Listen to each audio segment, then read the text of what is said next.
I'm co-host James Ash. And I'm co-host Phil Scaife. Welcome to the Business Lockdown. Hello and welcome to today's episode of the Business Lockdown. And I'd like to welcome Louise Shepherd to the show. Hello. Louise, hi there. Welcome, Louise. Thank you.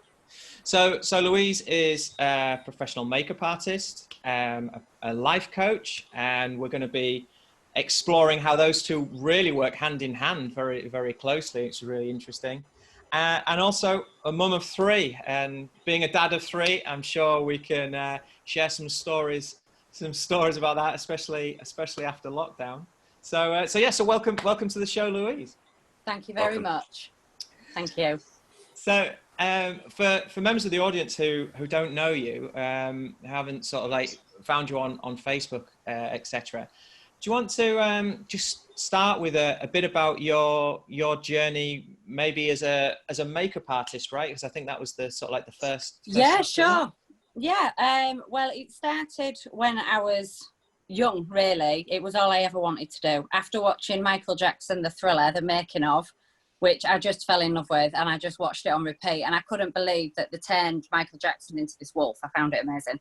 So I became obsessed. Anyway, as usual, the careers advisor was really, really helpful and told me that I couldn't do that and I needed to go do hairdressing. So maybe me, I said, I'm not doing that. And I ended up doing about 20 other jobs up until my early 30s, where I did a wedding for a family friend, which was a regular occurrence. I often did people's makeup on the side.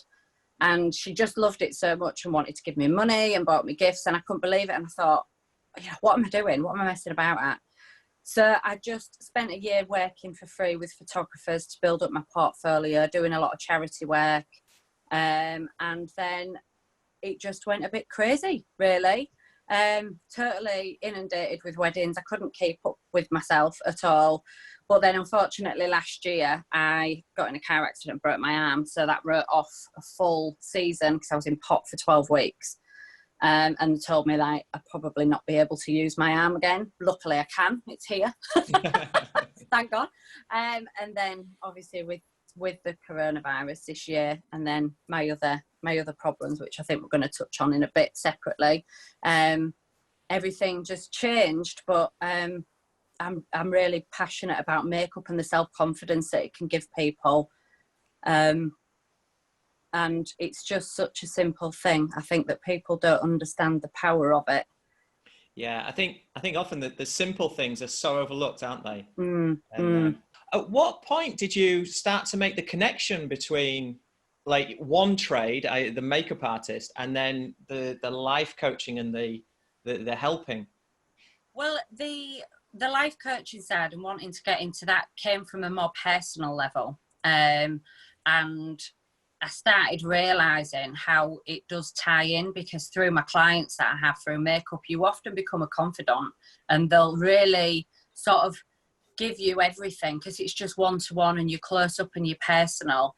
And people disclose all sorts of information and under confidentiality, obviously. I can't disclose any of that, unfortunately. But I've heard all sorts, and I sort of realised that I do have a good way of listening, and that I get a lot out of it as well. In regards to, I really get pleasure. I feel like I've made a difference to somebody's day with regards to the makeup. And then I found that I was naturally giving advice alongside with that and being understanding.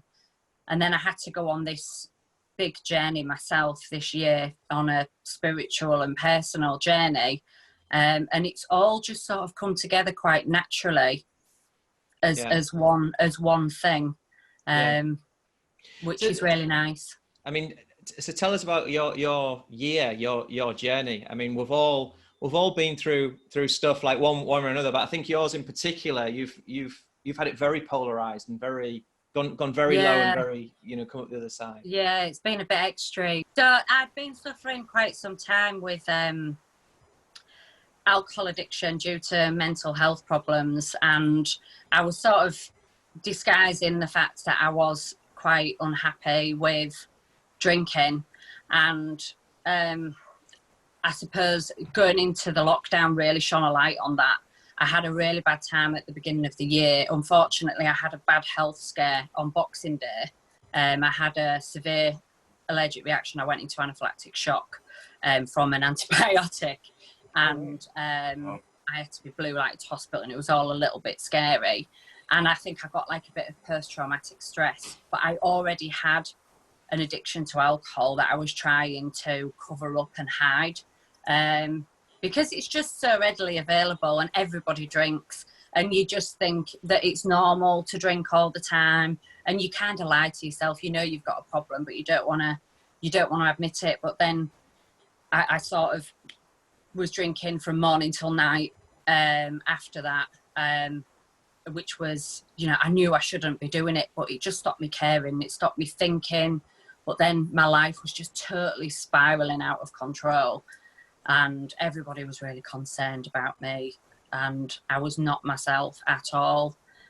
And then I just pulled myself out of it and started with the counselling and self-help, and then we went into lockdown, and I just fell off the radar because my counselling stopped and nobody knew what was going on, and I just started drinking again. And then a long series of events happened, where police had to be called, and I was hospitalised, and it just was really quite dramatic and horrible, and really out of character for me as well.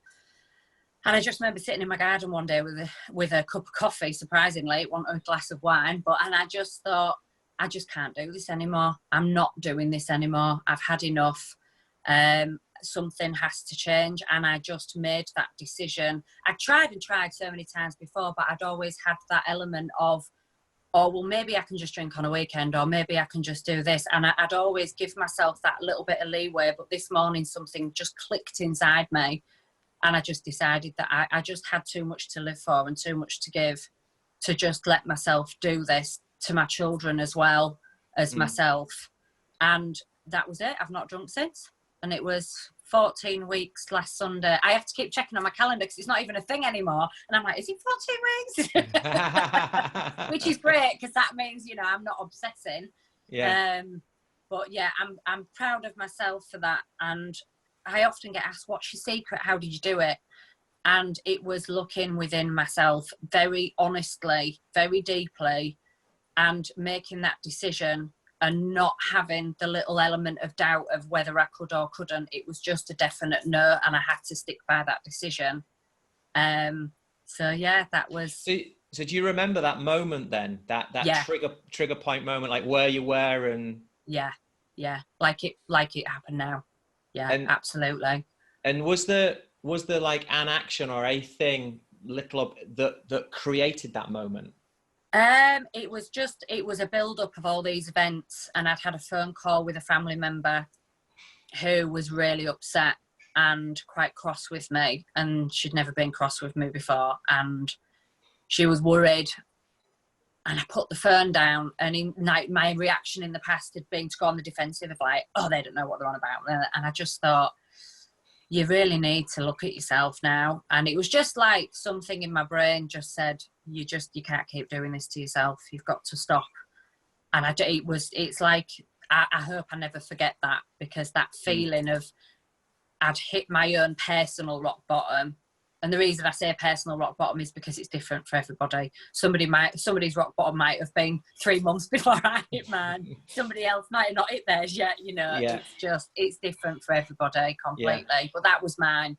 Just feeling like I was gonna, if I carried on, I was gonna lose my children.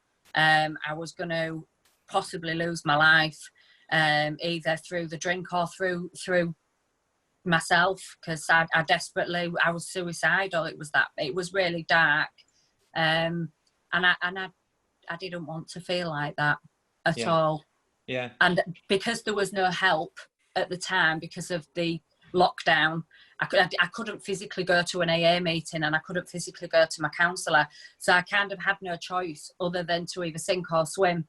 And I chose, luckily, to swim, and I had to do it myself, which this is what's sort of angled me towards the life coaching, because I've realised it has to come from yourself. you have to, you have to want it yourself as well. You can't just rely on somebody else to make it all better, because there isn't a magic pill. There's guidance and there's help and there's support, which is fantastic. But ultimately, it's the work you do on yourself that will make the biggest difference. I always liken it to physiotherapy. I say people always go to physio thinking they're going to cure them, but it's the work you do at home that makes the most difference. They're there to show you how, and that's how I see life coaching, really. Yeah, it's we've had quite a few people on the show who have actually, and usually in a business sort of sense, where they've done a pivot or something during lockdown, and they've actually got quite a positive spin on lockdown on their version and things. So it's to hear someone about the complete difference that 24th of March lockdown made in your world in a very, very like personal way. It's a very, very empowering personal story too. I think without it, I wouldn't have made that decision at that time. I think it would have gone on longer, because I think I would have moseyed along, like not understanding that it had to come from me. So I wish I'd have explored that avenue a little bit deeper. And this is what I kind of want to spread, that message. When you've discovered something like that that's pivotal in your life, you kind of want to scream in everyone's face, go, look, just do this, it works. That's a problem though, isn't it? You having that insight and then knowing it, you identify it with other people, but essentially there's a lot of people that aren't at the stage that you thankfully found yourself at in order to make that change. And know a lot where you hear that there's been parents check the kids into rehab or close friends, and it's never worked because it's for the other person, and it's not until something clicks and it's for them and they realize something, and then almost it's just like, I get it now, right? I get it. Definitely. And thank you, and a huge respect not only for 14 weeks but also for sharing and we've had some of the guys from Andy's Man Club on the show, and just the importance of talking about these issues. Definitely. Think about what it was like not so long ago when it came to mental health and addiction, and people being able to express even in a social circle, let alone a public forum. I mean, thankfully we've come a long way, and it looks like we're going to continue to progress, which is awesome. There's a couple of things I picked up on, because we did a quick makeup, then it's life coaching, and then we've spoken about this, and there's a couple of things I've looked onto us that also you spent a year just giving yourself to learn, right? And you said you didn't charge, you weren't paid. And it just, how long ago was that, Louise? 8 years ago. So 8 years ago. Okay, so it's not so, it's not right, because I often find it interesting when this topic comes up, because I know I speak, and Phil and I, we've spoke about this often, about, when we've had opportunities or desires, we've just given ourselves and driven, no matter what it takes, and say yes to everything and do all that. Whereas I think it feels like, over the past recent, 2 or 3, 4, even 5 years, is that people just say, well, no, if I'm working, I should be paid something. Or that there's this expectation, or this entitlement. There we come back to entitlement, Phil. And what would your be advice on that? Because we do come across a lot of attitudes like that, where you know what you're giving them, and surrounding them with opportunities and these moments to succeed. What would your advice be now? Do you experience that in modern day and current day, Louise? I'm obviously sort of I'm from another angle of a makeup artist, or a little bit down the pecking order generally. when you're doing collaborations, the makeup artist generally doesn't get to sort of control anything. But I understood that I had to prove what I could do, because I'm not going to get paid work without any decent pictures of makeup. And I had an understanding about that. But that cascades over into all jobs like this when you're self-employed.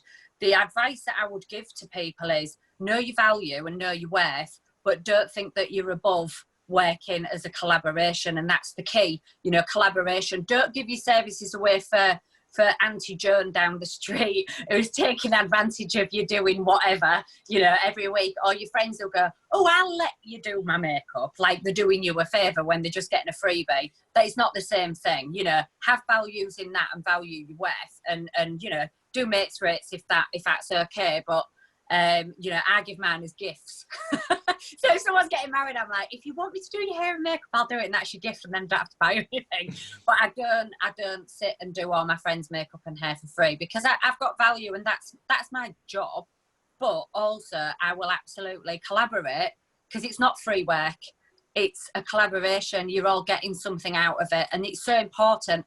And if you want to climb up that ladder, you've got to create those connections. You can't be so stubborn to just say, oh, well, you know, I'm good at my job, so everyone should pay me, because that works the other way around. Then you've got to be in the position where you can afford to pay everybody else. And if you want a photo shoot to show off your makeup, you're going to have to pay £200 an hour for a decent photographer. So there's ways around getting what you want and giving what you've got. So it's knowing your value and knowing your worth, but not being so stubborn to be closed off to opportunities. I suppose that's the key, you know, having opportunities and giving and making sure it's on an equal level as well. You know, don't take more than what you're giving either, because, well, I'm law of attraction, baby. I love that. And there will be a number of people watching this, I'm sure, who will ask, well, but how do I find out then what my value is, and how will I know if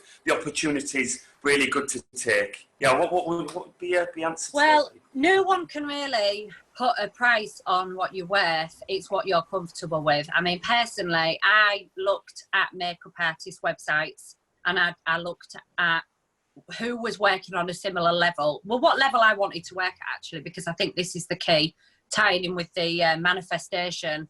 You know, to get what you want, you have to imagine you've already got it. So I looked at makeup artists who I aspired to be like, and I wrote down all of their prices. There was 3 of them. I don't mind naming them. And I wrote down their prices, and I went in the middle. And that's how I did my prices. But now, because I've worked for so long, I am changing my price structure, and I'm working on what I am happy working with. But I understand when you first start out, it's a minefield. You know, I've had some right dodgy jobs that I've worked for free. They've created some brilliant, funny stories. And I've got nothing out of it, but nothing physical, but I've had some laughs along the way. And it's good fun. And if you like doing it, you know, you'll find your feet, and you'll find what works for you and what doesn't.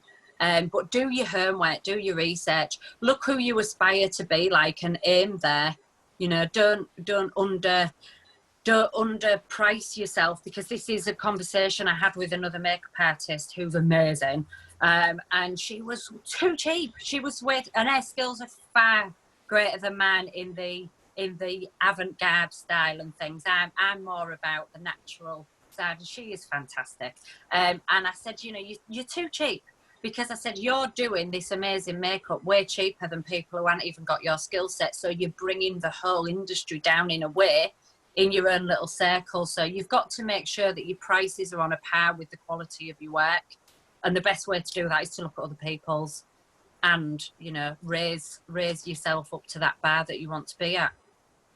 I hope that answers your question. Well, yeah, absolutely. And it's too easy that if you are approached by if you're into beauty and you're a makeup artist and you're approached by a hair salon, it's too easy to do a little bit of research on social media and look at what their previous shoots were like. What standard are they like? Yeah. Do they fit your standards and your style? So it's really easy to do that. Likewise, like you said, is who you aspire to be. So look at who you may want to work with and reach out to them. So look at the style of work that you want to test or explore and reach out to them. And if you do that with 10 people, you know, you'll often find that 1 or 2 well, that's what I did.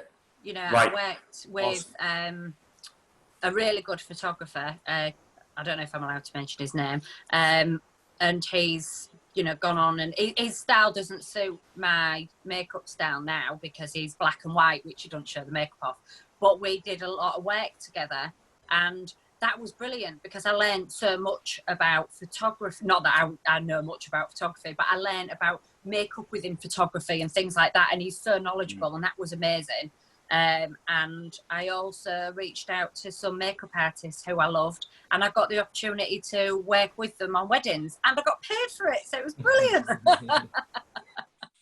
So yeah, definitely reach out to people.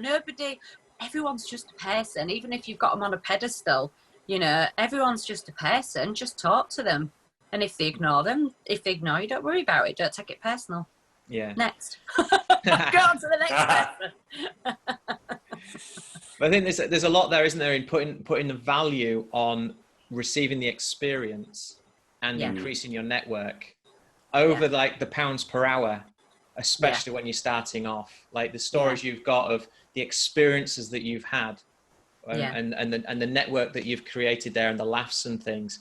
You can refer back to those. They're an asset that you carry with you for the rest of your career. Well, reputation you can't buy, and throughout the beginning of my makeup career, when I was doing more photo shoots, which I actually do want to go back to doing, because although it's classed as unpaid work, I love doing it. I get to do what I want. I get to be creative because I'm very artistic, and also I get some great pictures out of it as well. And and it's a long day and it's tiring, but it's such fun.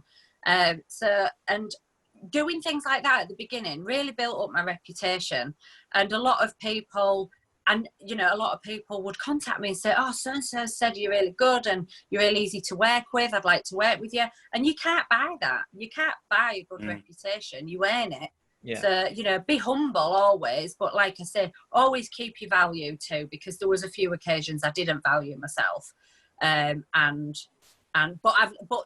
think that's something you've got to learn as well, as tough as that sounds. I think you've got to get yourself in these stupid situations where you get nothing out of it and think, I won't do that again. You learn when to stop saying yes, don't you? Like when you start out, you're just saying yes to everything. Then at the end of like an 18-hour day, and it isn't what you were really told it would be, and what your kind of role has turned out to be much more, with actually less of like the marketing, the fame aspects to being involved, and you come away and go, right, okay, lesson learned there, I'll just look at that different next time. I think the best one I learned, just a quick story, I got coerced into doing this film. I think it was in Birmingham years ago, I can't remember now, by an agency. She says, oh, they've got a dorm for the women and a dorm for the men, and you're going to go do this film and you're going to do the makeup, and it's going for this film award. And I was really blown away by it, and I was like chomping at the bit. Anyway, I went. It was in a student housing for a student film, and I was sleeping on the floor.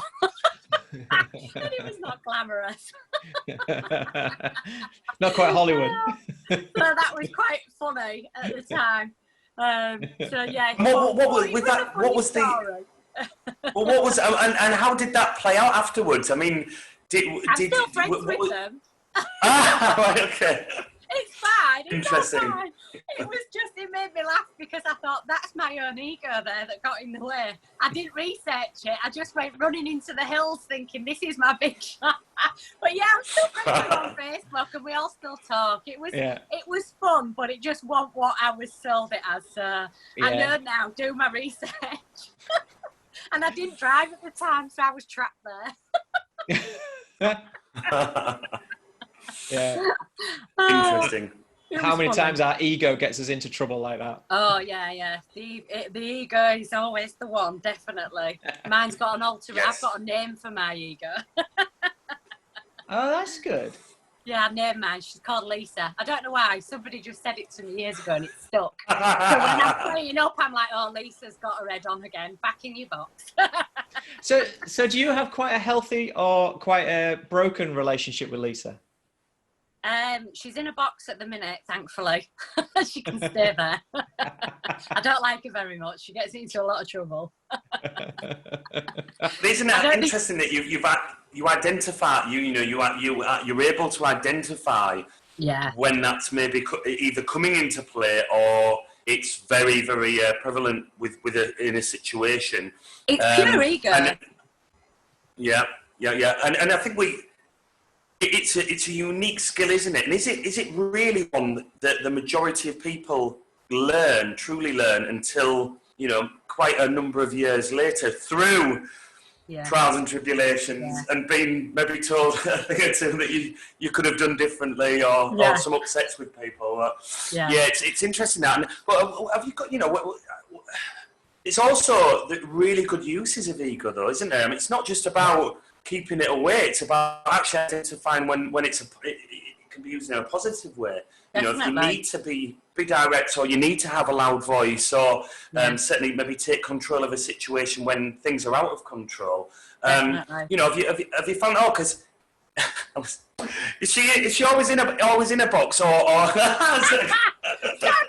this has gone a bit. Bring Lisa on. Let's have a chat. Let's have a chat with Lisa. Can you just give her a shout in the background? And then she'll come right out. You might be ending it quickly. I mean, is there a risk, Louise, that actually because of what you've now gone through, that it's, do you think, is it a while, or do you think it'll ever be in a place where you can have a healthy use of ego? Or is it just safer to almost go the other way and be really protective over your true self? Yeah. Well, the Lisa ego was more from the drinking side. We've all got that horrible side to us when we've had a drink. So I have to sort of make a joke of it because, she's done some dreadful things, but she's done some hilarious things as well. So I thank her for that. I've got some really good stories to tell the grandkids. But talking about an actual ego, we've all got one. And like everything in life, there's good and there's bad, isn't there? And I think for people, your ego needs to serve you for yourself and not how you look for each other. How you look to other people. I think your ego serves you wrong when you use it to look good for what you think other people want to see. But I think your ego needs to serve you within yourself, to stand up for yourself and say, I'm not putting up with that treatment. That's when your ego works for you, because it sort of protects you in the way that, I'm worth more. But the ego slips into a bad side when you go, trying to impress people by perhaps not a very good way, or not in the most moral way, or trying to hurt people. I think the biggest thing of the ego is pointing out other people's flaws to try and elevate yourself, and that's the biggest downfall of your ego, and everybody does it. It's human nature. I don't know why we do it, but if you can recognize when you're doing it, I think that's the key to feeling better in yourself, because it don't make you feel good when you do that.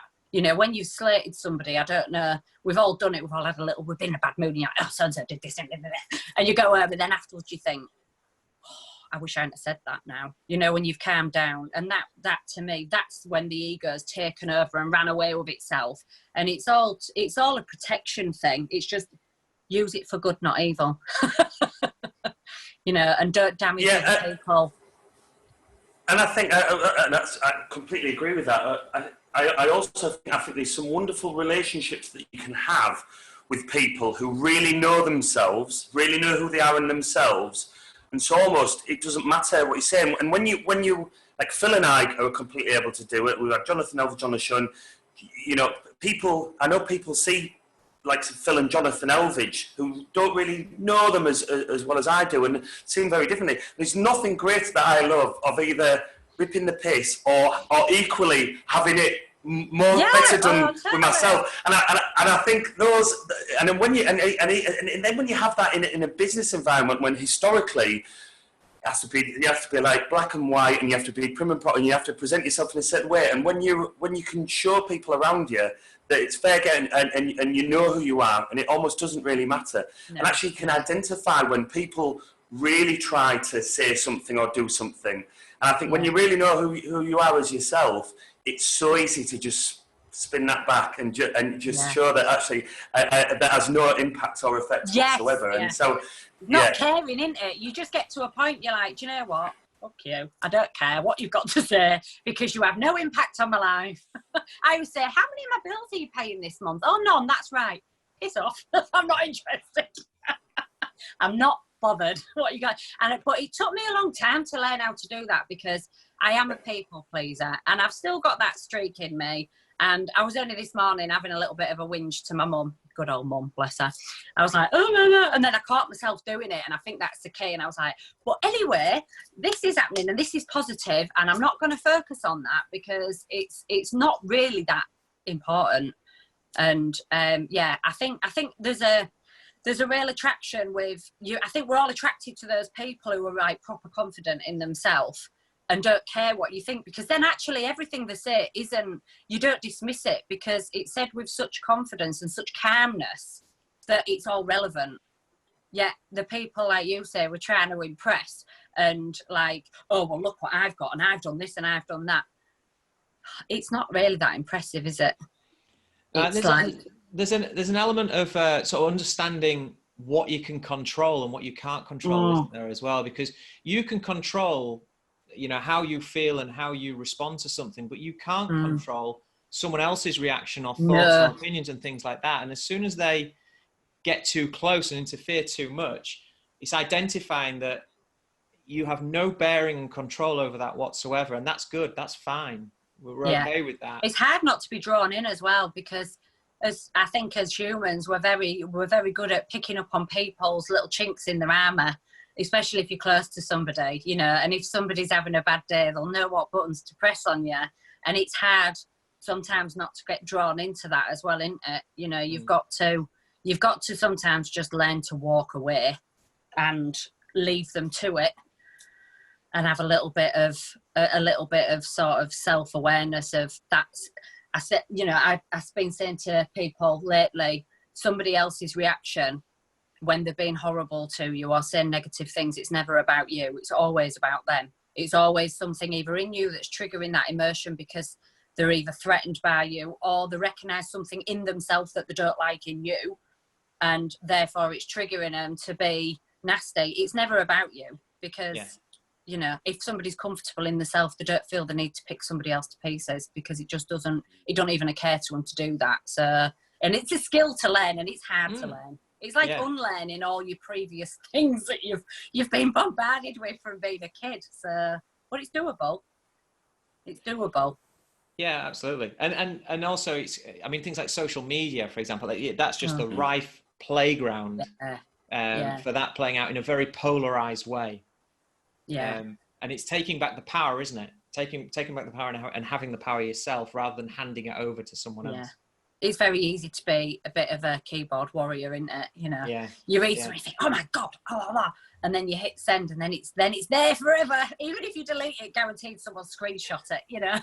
Yeah, absolutely. So sometimes it's like, I actually hide all news posts. I don't watch the news. I don't watch anything negative. Any videos that come up about anything that I don't want to see, I hide it, because I just think it's unnecessary for me to see that, and it's unnecessary for my children to watch the news and feel frightened and worry about things, because it's not something that I plan on doing anything about, you know, and it's not something I can't change coronavirus. And I'm sure if there's something important that I need to do, then I will find out about it. I don't need to panic myself like I did at the beginning. I was watching like every news thing, and it swamped my brain with panic, sheer panic. And I've learned that, you know, I mean, years ago I stopped reading beauty magazines, about 15 years ago, because I realised it was actually making me feel unattractive. So that was something I learned a long time ago, and I've just applied that with negative news and things and negative people. I don't delete people.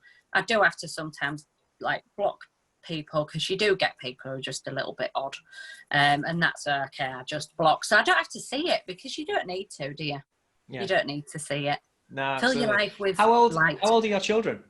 So my son is 21, my middle daughter's 10, and my other daughter's 9. And I've got a stepdaughter who's 9 as well. So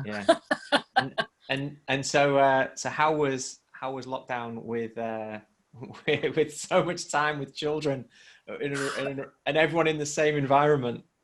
Do you know what? I've really enjoyed it.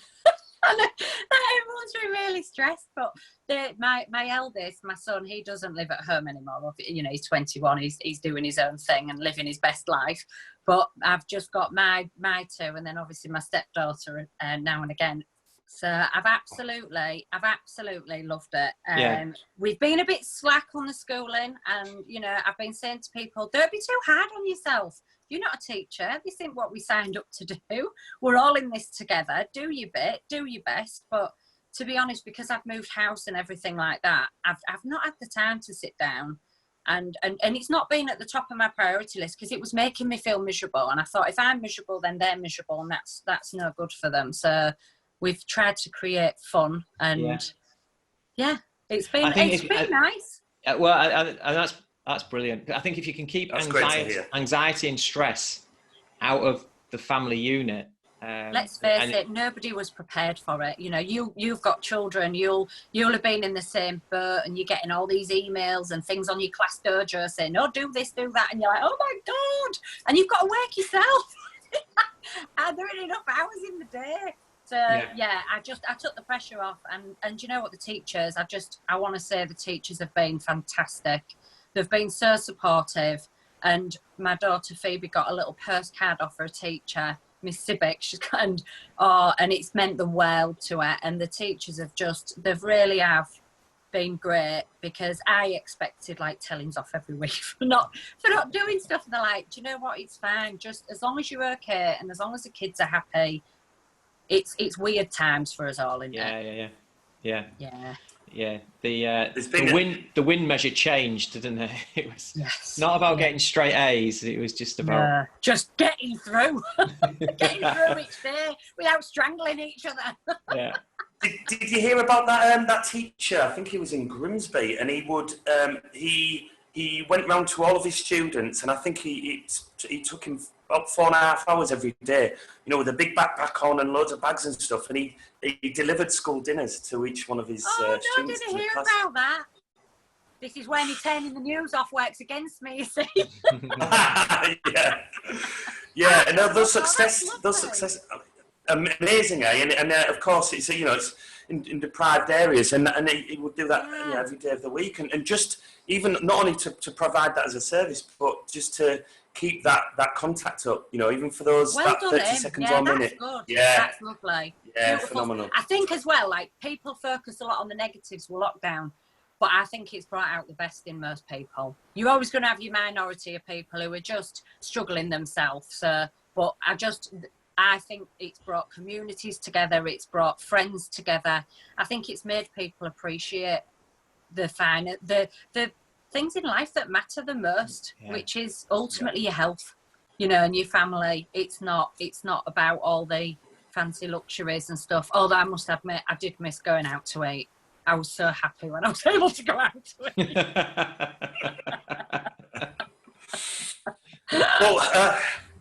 We've had we know of such a positive 14-week journey which finds itself today. What does the next 14 weeks look like? Oh, well, I'm hoping I will be getting my new business up and running from September. So I'm giving myself August to do the research, work with people. So I'm in contact with a few other life coaches just to get some help and some experience. I'm also working with some clients, customers, just to do a bit more research, and I'm offering those services for free because it helps me to learn. So going back to what we were saying before, but then come September, I'll be fully launching into it. But I've been contacting Women's Aid today and the domestic violence charity, and I've offered to donate 2 of my 4 weekly sessions a month to 2 of their ladies who they want to nominate, who they think would benefit from self-confidence lessons. So I'm I'm hoping they've emailed me back, actually. So I'm really hoping that they go for it and that it's doable. Obviously there's safety and things to factor in, so I'll have to sort of discuss that with them. But yeah, it's something I really want to give back is to help, because people don't realise when you've been in an abusive relationship, whether it's physical or mental or emotional or whatever, it's your self-confidence that takes a knock massively, and you don't know who you are anymore. And this is what I want to really help these women with, is their own journey of self-discovery. I can't tell them who they are or what they're like, but they can tell me, and I can hopefully help to show them how to do their makeup and how to do the hair and what colours suit their skin tone, and then also give them a self-confidence boost and make them feel like they really can do this. you know, and do it on their own, and that they don't need to rely on people who bring them down, and hopefully give them a giggle along the way. So that's my next plan. And just to build up helping, really. It's what floats my boat. And I'm also getting into my art. So I'm going to be selling more of my artwork. And my lovely friend's doing my marketing for me. So she's on with building me a fantastic website and a shop and stuff. I don't understand any of that. So I've just said, you do all that. I'll just do my thing, you do yours. I'll trust you and leave you to it. So yeah, it's all really, really exciting. And I honestly would not have been able to do this if I hadn't have quit the booze and gone on this self-discovery myself. I wouldn't be in a position to feel like I can help. And me helping other people helps me too. You know, this is still, I'll be on this journey for the rest of my life. This isn't me saying, I know everything. I really don't. But I do want to share the little bit that I do know, in the hope that it just helps somebody else. That's all I want. I want everyone to be happy. I want world peace, and I really do. Brilliant. I love the positive energy there, and just the just the sewing. Amazing. And I know I'm going to ask you a really, really difficult question here. Okay. Because I know from talking to you earlier on, you love reading and audiobooks and things. And just to the audience, to the people who what you've been talking about has resonated with them, give them one book, give them one audiobook suggestion. Oh, no, this is mean. That's not a hard question. That's a mean question. James, I bet you can. Okay. Oh, the pressure. Do you know how indecisive my artistic brain is? This is not fair. All right. Get Rich, Lucky Bitch. That's the one that gave me more aha moments, but it is more about progressing in business. So another one on a personal level is You Are a Badass. Sorry, I know that's two. You are what? You are? Badass. You are Have badass. You both of them have got swear words in the title. Yeah. I also noticed you gave 2 book recommendations. Sorry. Like that. Well, and I've got a question to finish the episode off, and it's a question that Phil asked me, which when I said the answer, and then he said it's a great question, isn't it? Because it really does give you insight into a person. And it's what's your favourite movie, and why? Oh, Practical Magic, and it is about. Well, it's like a fantasy film about witchcraft, but the story in it is powerful that you get back what you give out, and it's just a feel-good film, and it's about love, and I love it. I love that film. It's all like you can escape into a fantasy world, and it's got a bit for everybody, and it's non-offensive, and it's got a real good message in it. But I do also love Bohemian Rhapsody, and that makes me cry. Still too. You mean? It is with me. I dare say we'll get a bit of an insight into what you might have been like at school. Like you kind of told you have to do one thing, and you know would be like, no, I can certainly relate. I can relate to that. Like, I was not nasty at school. I was like, but I used to drive the teachers insane, and I actually won an award at the end, and I couldn't believe it because I wasn't naughty. I just didn't do as I was told, and and at the end I went, oh, Louise Dement, which was my maiden name. We've got an award for you, and I was like, what? Because I didn't do homework or anything. And they went, for homework? And everyone's looking like, Louise never does homework. They went, what homework? Because that was always my answer. and all the teachers laughed, and I thought, well, I've made them laugh, so that's all right. Yeah, they won't forget you. They won't forget you. No, I was a bit of a monkey. Yeah. Still am. Well, where can people find Louise? Where can we direct our listeners, our viewers?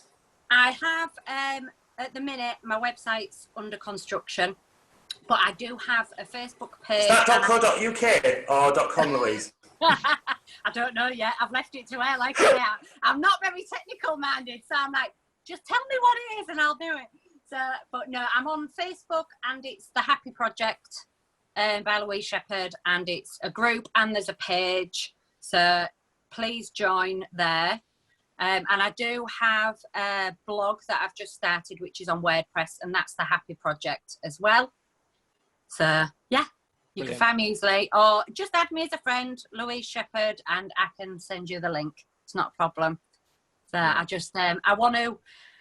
just want to make everybody realise that, you know, you can be happy from whatever level you're at, however dark you think your life is right now. Nobody is beyond repair at all. And if I can help in someone's journey to helping them help themselves, then even better. You know, I love nothing more than watching people get happy. It's just a brilliant feeling.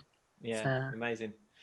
Louise, thanks so much for coming on. The time has absolutely flown by. I'm feeling energised and inspired by Excellent. What I said. I'm sure plenty of people. Get on my Happy Project. Jump on the Happy Project. Yeah. Thank you so much, Louise. It's been an absolute pleasure. Absolute pleasure. You too. And it's nice to chat to you. Thanks for having me. No problem. No problem. Cheers, Cheers, Louise. Louise. All right. Bye-bye. Bye. Thank you so much for joining us on the Business Lockdown. Please comment, like, share and subscribe to help build our global community. We look forward to seeing you all soon.